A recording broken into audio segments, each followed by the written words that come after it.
Alors on va voir un deuxième exemple de mise sous forme prénexe, donc c'est la formule, qui est ici, formule de départ.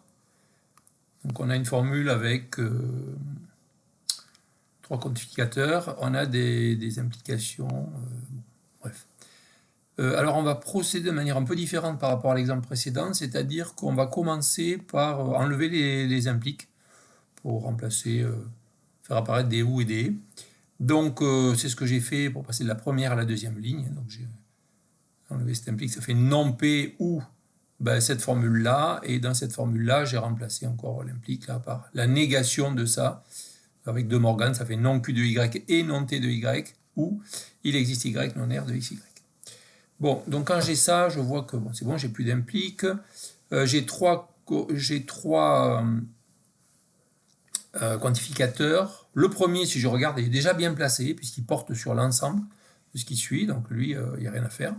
Le deuxième, je vais le faire remonter, là. Donc pour ça, je regarde dans mes formules, et je vois qu'il y en a une qui a la forme souhaitée, c'est G, où il existe Y, F. Donc F, c'est tout ça. Y, le Y n'est pas libre dans G, donc je peux vraiment faire ça, et donc je peux faire remonter mon quantificateur. Donc ça va faire pour tout x, il existe y, non p de x, ou, puis tout le reste, hein, donc je le réécris, non q de y et non t de y.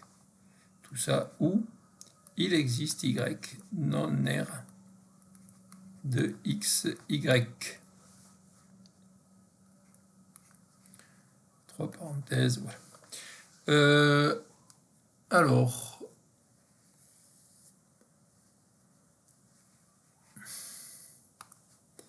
on reconnaît une formule du type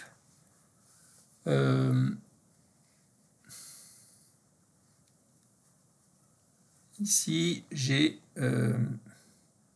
G où il existe Y et puis F. Et qu'est-ce que j'ai écrit là? Il existe Y.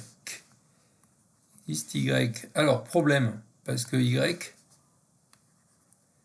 Y dans G là, puisque G c'est ça a priori, donc Y, il est libre dans G. Donc ça veut dire qu'il va falloir que je renomme.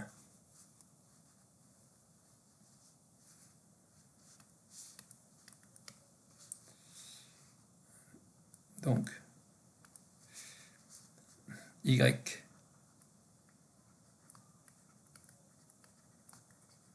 libre danger, donc renommage. Donc je reprends ma formule et donc je vais renommer le Y de la fin. Donc ça va me faire, pour tout X, il existe Y, non P de X, ou non Q de Y, et non T de Y. Tout ça, là je vois qu'il manque des parenthèses. Non Q de Y, Y ici, ou, et donc là, je vais prendre la première lettre qui n'est pas utilisée, donc ça fait il existe Z non R de X et de Z. Bon, du coup, là, ça va mieux. J'ai donc, ça c'est mon G, où il existe Z, F, et donc ça va être équivalent à il existe Z, G ou F, parce que Z, dans G, il n'y a pas de Z, donc Z, Z il est non libre, hein, puisqu'il n'y est pas, donc il ne peut pas être libre dans G. Donc je peux faire remonter mon quantificateur. Donc quel que soit X, il existe Y, non P de X, ou, alors, où il existe Z, il va venir ici, hein,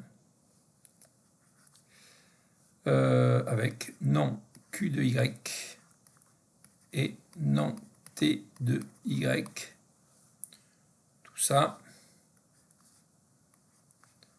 ou non R de x et de z.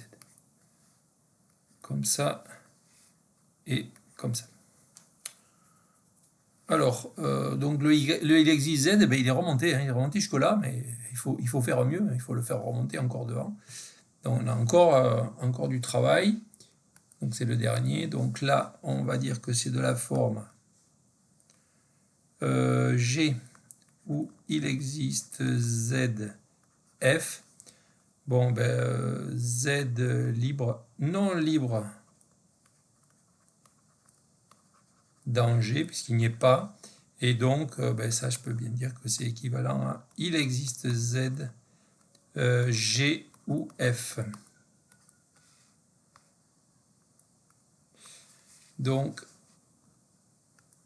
cette fois-ci, c'est le dernier. Donc, quel que soit x, il existe y, il existe y, il existe z, tel qu'on est non p de x, ou non q de y et t de y, ou non r de x et de z. Oui.